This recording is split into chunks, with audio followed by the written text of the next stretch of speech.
بسم اللہ الرحمن الرحیم۔ سفر کا آغاز۔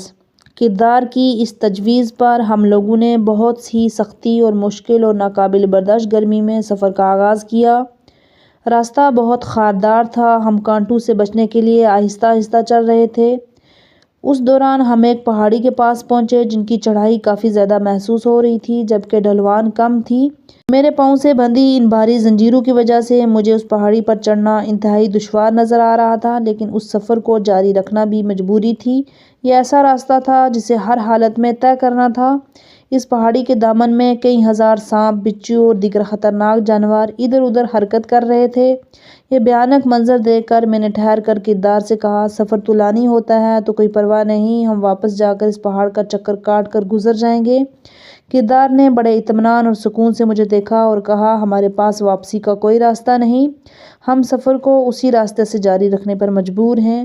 میں نے کہا، کیسے ممکن نہیں ہے؟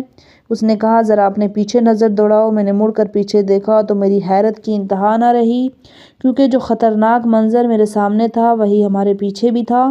کردار نے کہا، پس بہتر یہی ہے کہ میں اپنے سفر کو جاری رکھیں۔ وہ خطرناک جانور ابھی تک ہم پر حملہ نہیں کر رہے تھے، لگ رہا تھا وہ اس جگہ ہمارے منتظر تھے۔ اس کی وجہ بھی یہی تھی کہ دنیا میں خود گناہ کے پیچھے جاتا تھا۔ ہم آہستہ آہستہ ان جانوروں کے نزدیک ہوتے جا رہے تھے اور وہ خونخوار چیتے کی طرح گھات لگائے اپنے شکار کی تاک میں تھے۔ جانوروں کا حملہ۔ جیسے ہی ہم اس جگہ پہنچے ان جانوروں نے بڑی تیزی سے مجھ پر حملہ کر دیا۔ بچھو اپنی خطرناک شکل اور لمبی زہر آلودہ دم کے ساتھ مجھ سے لپٹ کر مجھے ڈسنے لگے۔ سانپوں نے اپنے تیز اور زہریلے بڑے دانتوں کے ساتھ میرے جسم کو چھلنی کرنا شروع کر دیا۔ چھوٹے بڑے اژدہا بڑی پھرتی کے ساتھ تیزی سے پھن پھیلا پھیلا کر مجھے ڈس رہے تھے۔ یہ اتنے بھیانک اور خطرناک تھے کہ اگر دنیا میں کسی انسان یا حیوان کو ڈس لیں اسی وقت اس کا پورا بدن پھول کر دھماکے سے پھٹ جائے گا۔ زیادہ تفصیل میں نہیں جانا چاہتا، عبرت لینے والوں کے لیے اتنا ہی کافی ہے کہ یہ وہ منظر تھا جس کی کیفیت بیان کرنے سے میری زبان قاصر ہے۔ میں نہیں بتا سکتا کہ ان بلاؤں نے میرے ضعیف اور کمزور بدن کے ساتھ کیا کیا، مجھ پر کیا گزری۔ اب ذرا تصور کریں کہ ایک پابند سلاسل انسان جو کسی بھی طرح سے اپنا بچاؤ نہ کر سکتا ہو، سفر تھکن سے چور ہوا ہو، جس نے اس سے پہلے اتنے عذاب سہے ہوں، اسے ایسے خطرناک جانوروں کے درمیان ڈال دیا جائے تو اس کی کیا حالت ہوگی؟ جبکہ نہ تو اس پر بے ہوشی طاری ہوتی تھی نہ اسے موت آتی ہو۔ سانپ اور بچھو کے ڈسنے کی وجہ سے میرے تن بدن میں آگ لگی ہوئی تھی۔ درد اور تکلیف کی شدت کی وجہ سے میں زار و قطار رو رہا تھا۔ میرے رونے کی جگر پھاڑ دینے والی آہیں پتھروں کو بھی رلا کر پگھلا سکتی تھی۔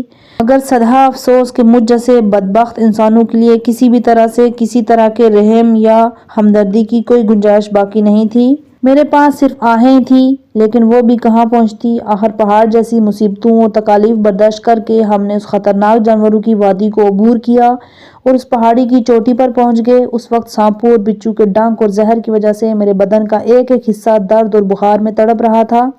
میں نے چوٹی پر پہنچ کر خود کو زمین پر گرا دیا تاکہ میری تکلیف میں کوئی کمی آئے اور کچھ آرام محسوس ہو۔ ناقابل برداشت پیاس۔ پہاڑ کی چوٹی پر چند گھنٹے آرام کرنے کے بعد میری حالت معمول پر آ گئی۔ میرے بدن کی درد تکلیف میں کمی آ چکی تھی، میں اس قدرے سکون محسوس کر رہا تھا۔ البتہ ان خطرناک جانوروں کے ڈسنے کی وجہ سے مجھے شدید پیاس محسوس ہو رہی تھی۔ میں نے کردار کی طرف دیکھا اور کہا، یہ دنیا کوئی مادی دنیا تو نہیں ہے، پھر مجھے پیاس کیوں لگ رہی ہے؟ میری زبان اور ہونٹ اس قدر خشک کیوں ہو چکے ہیں؟ اس نے کہا، دنیا میں جس طرح پانی یا شربت پینے سے ایک طرح کی لذت کا احساس ہوتا ہے، کسی کو پیاس لگنے پر پانی نہ ملنا بہت زیادہ تکلیف دہ محسوس ہوتا ہے، اسی طرح یہاں بھی انسانوں کو پیاس اور بھوک کا احساس ہوتا ہے۔ اس کے بعد اس نے کہا، قرآن مجید کی آیت کے مطابق نیک اعمال بجا لانے والے لوگوں کو اس دنیا میں کھانے پینے کو جنت کی نعمتیں عطا ہوں گی، اور تیری طرح جو لوگ دنیا میں ہمیشہ گناہ اور اللہ کی نافرمانی اور زنا اور بے حیائی، ظلم و جور، حرام خوری اور شکم پرستی اور بندگان خدا پر ظلم کے ارتکاب میں مصروف رہے ہیں، انہیں اس دنیا میں پیاس بجانے کے لیے غلاظت اور ابلتے خون سے تیار شدہ حمیم نامی مشروب پینے کو ملے گا۔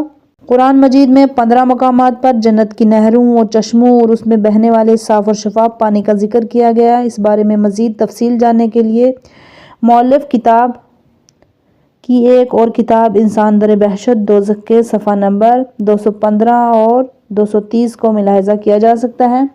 میں نے کہا، اے بے رحم کردار، اس گرم اور کانٹوں سے بھرے بیابان میں میری پیاس کا بھی کوئی حل سوچو اور مجھے اس تکلیف سے نجات دلاؤ۔ اس نے کہا، مت گھبراؤ، ذرا اس پہاڑی کے نیچے نگاہ دوڑاؤ۔ میں نے ادھر دیکھا تو وہاں صاف اور شفاف پانی کا بہت بڑا چشمہ موجود تھا۔ میں نے کردار سے کہا، بس اب میں مزید پیاس برداشت نہیں کر سکتا۔ یہ کہتے ہی میں تیزی سے پہاڑی سے اترنے لگا۔ جیسے جیسے میں اس چشمے کے قریب پہنچ رہا تھا، میری پیاس بھی اس قدر شدت آتی جا رہی تھی۔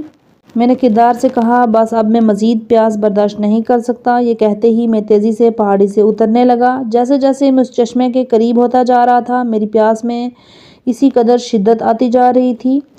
جب کردار نے دیکھا کہ میں نے پہاڑی سے نیچے اترنا شروع کر دیا، وہ بھی میرے پیچھے چل پڑا۔ چشمے کے قریب پہنچ کر میں نے دیکھا کہ ان کے کناروں پر تھوڑا سبزہ بھی تھا اور کچھ پھل بھی لگے ہوئے تھے جنہیں میں نے اس سے پہلے کبھی نہ دیکھا۔ میں نے خوشی کے مارے جلدی سے اپنے دونوں ہاتھ پانی میں ڈال کر ان میں پانی بھرا اور فوراً پی لیا۔ جیسے ہی وہ پانی میرے اندر گیا، میں نے سانپ کی طرح بل کھانے شروع کر دیے۔ تیزاب کی مانند اس انتہائی کڑوے اور نمکین پانی نے میری آنتوں کے ٹکڑے ٹکڑے کر دیے۔ کردار نے یہ منظر دیکھ کر ہمدردی اور شفقت سے کہا، پریشان ہونے کی ضرورت نہیں ہے، ان پھلوں سے تھوڑا سا کھا لو تاکہ تیری پیاس اور تکلیف میں کچھ کمی آئے۔ میں نے اس کی بات مان لی اور مجبوراً ان میں سے ایک پھل کاٹ کر فوراً منہ میں ڈال لیا۔ منہ میں ڈال کر معلوم ہوا کہ وہ پھل بھی بہت کڑوے اور بد ذائقہ تھے۔ میں نے کہا، کردار، تجھ پر خدا کی لعنت ہو، میں ایک بار پھر تیری باتوں میں آ گیا۔ میں نے سمجھا کہ تم ہمدردی میں مجھے یہ پھل کھانے کی دعوت دے رہے ہو۔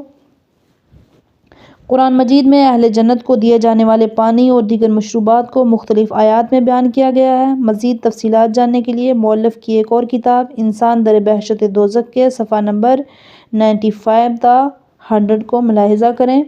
اس نے گلگلا کر ہنستے ہوئے کہا، اے بدبخت اور احمق انسان، کیا تمہیں نہیں نظر آتا کہ یہ پھل اسی چشمے کے پانی سے اگے ہیں؟ تم کتنے نادان اور بے وقوف ہو!